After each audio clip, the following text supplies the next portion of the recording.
বৃষ্টির দিনে খিচুড়ির সঙ্গে খাওয়ার জন্য কিংবা বিকালে চা কফির সঙ্গে খাওয়ার জন্য বানিয়ে নিতে পারেন ফুলকপির মুচমুচে পকোড়া। আর এই ফুলকপির মুচমুচে পকোড়াটা বানানোর জন্য আমি এখানে কিছুটা ফুলকপি নিয়েছি। ফুলকপির কোয়াগুলোকে কেটে নিয়ে পরিষ্কার করে ধুয়ে নিয়েছি। এখন এই ফুলকপিটাকে একটু সিদ্ধ করে নেব। যেহেতু এটা সিজনের ফুলকপি নয়, একটা গ্যাস থাকে ফুলকপিতে, এর জন্য একটু সিদ্ধ করে এটাকে জল ফেলে দেবো। আর তাছাড়া এমনি সিজনের ফুলকপিও পকোড়া করতে গেলে একটু করে সিদ্ধ করে নিতে হয়। আমি একটা প্যানের মধ্যে জল কিছুটা বসিয়ে দিয়েছি, একটু নুন দিয়ে দিলাম হাফ চামচ। এখন জলটা ফুটে গেছে, এর মধ্যে দিয়ে দিচ্ছি ফুলকপিগুলো। ফুলকপিটাকে 5 মিনিট মতো সিদ্ধ করে নেব। এতে ফুলকপিটাও সিদ্ধ হয়ে যাবে। 5 মিনিট হয়ে গেছে। 5 মিনিট সিদ্ধ করে নিয়ে আমি ফুলকপিগুলোকে এখন জলটা ঝরাতে দিয়েছি। এখন ফুলকপির জলটা যতক্ষণ ঝরছে ততক্ষণ বেসনের ব্যাটারটা তৈরি করে নেব। একটা বাটির মধ্যে আমি 6 চামচ বেসন নিয়েছি, আর নিয়ে নিয়েছি চালের গুঁড়ো 4 চামচে 2 চামচ। এবার দিয়ে দিচ্ছি ভাজা মশলা হাফ চামচ, আর নুন দিয়ে দিচ্ছি 1/4 টিস্পুন। লঙ্কার গুঁড়ো দিয়ে দিলাম হাফ চামচ। এবার শুকনো প্রথমে উপকরণগুলোকে মিশিয়ে নিচ্ছি। এবারে অল্প অল্প করে জল দিয়ে একটা ঘন ব্যাটার তৈরি করে নেব। আমি এটা হ্যান্ড উইক্সের সাহায্যে অল্প করে জল দিয়ে এটাকে প্রথমে গুলিয়ে নিচ্ছি।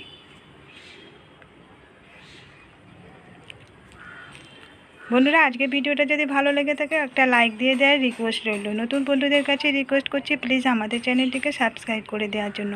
পাশে থাকা বেল বাটনটিকে অন করে রাখবেন, যখনই নতুন ভিডিও আপলোড করব নোটিফিকেশনে আপনাদের কাছে পৌঁছে যাবে।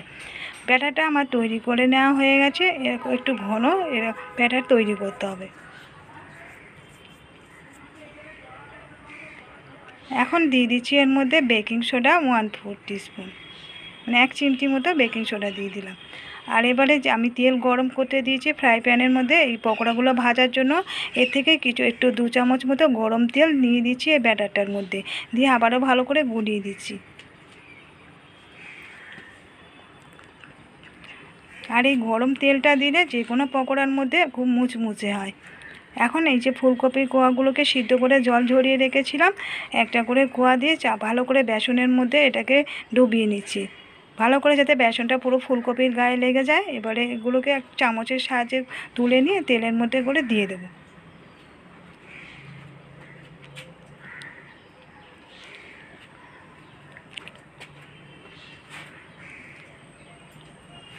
একটা একটা করে ফুলকপিগুলোকে বেসনের মধ্যে ডুবিয়ে নিয়ে আর তেলের মধ্যে দিয়ে দিচ্ছি। শীতের ফুলকপির পকোড়া খেতে কিন্তু দারুণ লাগে। তাছাড়া এখন তো ফুলকপি সারা বছরই পাওয়া যায়। আর বর্ষাকালে যেহেতু সবার বাড়িতে খিচুড়িটা হয় হামেশাই, আর এই খিচুড়ির সঙ্গে ফুলকপির পকোড়া কিন্তু খেতে দারুণ লাগে। তাছাড়া বিকালে চায়ের সঙ্গেও বানিয়ে খাওয়া যেতে পারে। একটা সাইড গোল্ডেন করে ভাজা হয়ে গেলে এখন উল্টিয়ে দেব। আমি ফ্রাই প্যানের মধ্যে ভাজছি যাতে করে একসঙ্গে অনেকগুলো ভাজা হয়ে যায়। একটা সাইড ভাজা হয়ে গেছে, এখন আমি উল্টিয়ে দিচ্ছি। আর যেহেতু কপিগুলো সিদ্ধ করে নেওয়া আছে, খুব বেশি সময় লাগবে না ভাজা হতে। আর গ্যাসের ফ্লেমটা মিডিয়ামে করা আছে।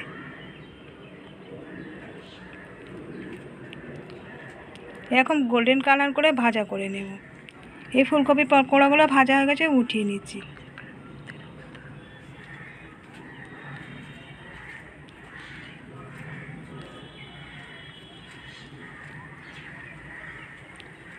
বাকিগুলো একই রকম করে ভাজা করে নেব।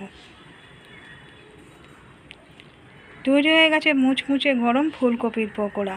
এরকম ফুলকপির পকোড়া আপনারা একবার বাড়িতে বানিয়ে দেখবেন, খেতে কিন্তু দারুণ হয়। আর ঠান্ডা হয়ে গেলেও অনেকক্ষণ মুচমুচে থাকে এই ফুলকপির পকোড়াগুলো। আজকের রেসিপিটা কেমন লাগলো কমেন্ট করে জানাতে ভুলবেন না। ভালো লাগলে একটা লাইক দিয়ে দেবেন, শেয়ার করবেন এবং সাবস্ক্রাইব করে দেওয়ার রিকোয়েস্ট রইল যারা আজকের ভিডিওটা প্রথম দেখছেন সেই নতুন বন্ধুদের কাছে।